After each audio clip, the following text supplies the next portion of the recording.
Hello, everyone. As the 2024 is coming to the end, I would like to take this moment and wish you all a very happy and wonderful holiday. And I want to take this moment to thank very much all my collaborators and partners that who worked with us over the last year.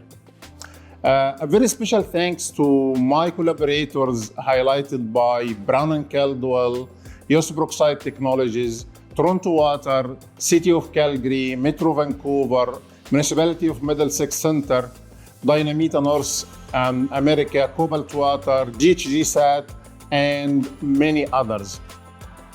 And also I want to thank very much all my team members who are working very hard over the last year to produce a very meaningful and successful research work.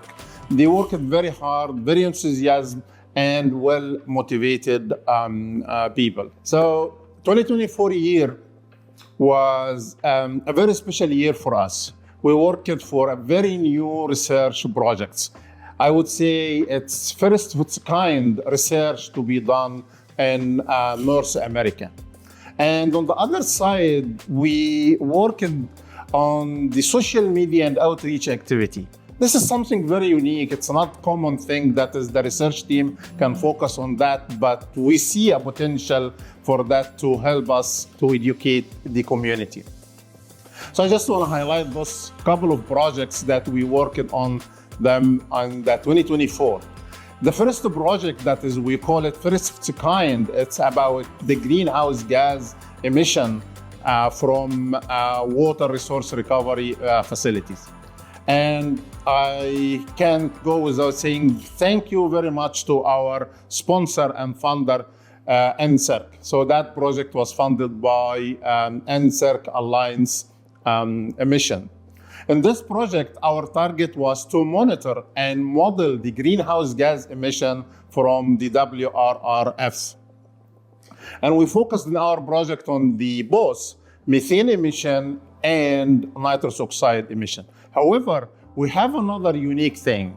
It's first of its kind in Canada, if it's not in North America, to have that digital twin pilot sewer for greenhouse gas emission and modeling. So we did very successful work in the 2024. So for example, for the nitrous oxide emission, we installed the liquid sensor to monitor the nitrous oxide emission continuously. Also, we did a campaign for a few months, about 6 months campaign with different operating modes, and we're able to model the nitrous oxide emission from a facility. On the other side, for the methane emission, we have that side of continuous monitoring of methane on ground. That's something very important.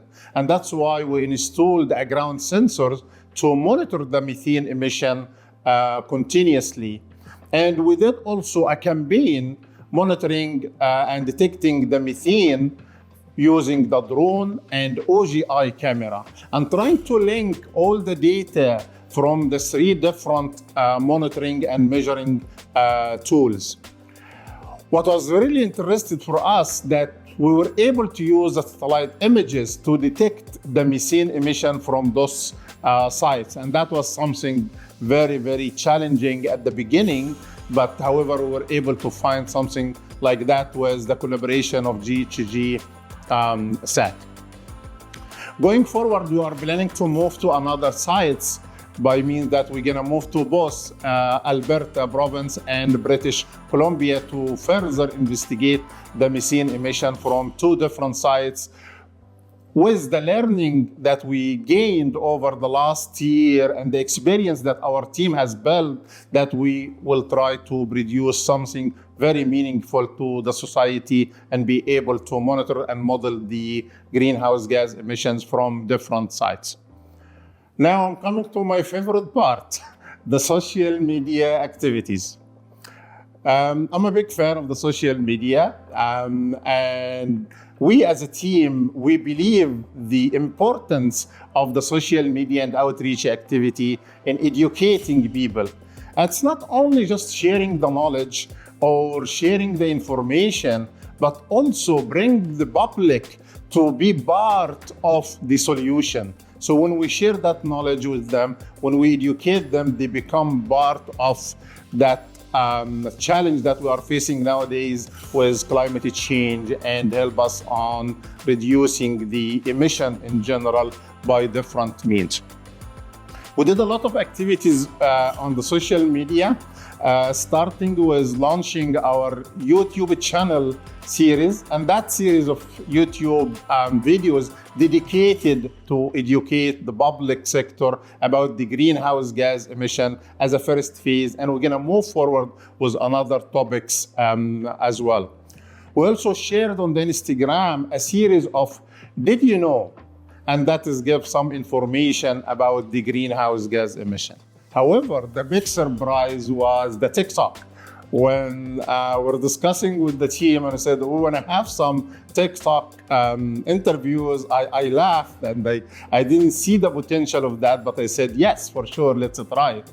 And we did some TikTok, and that TikTok in a form of short interviews with people on the street. And oh my God, that was tremendous success of having that TikTok.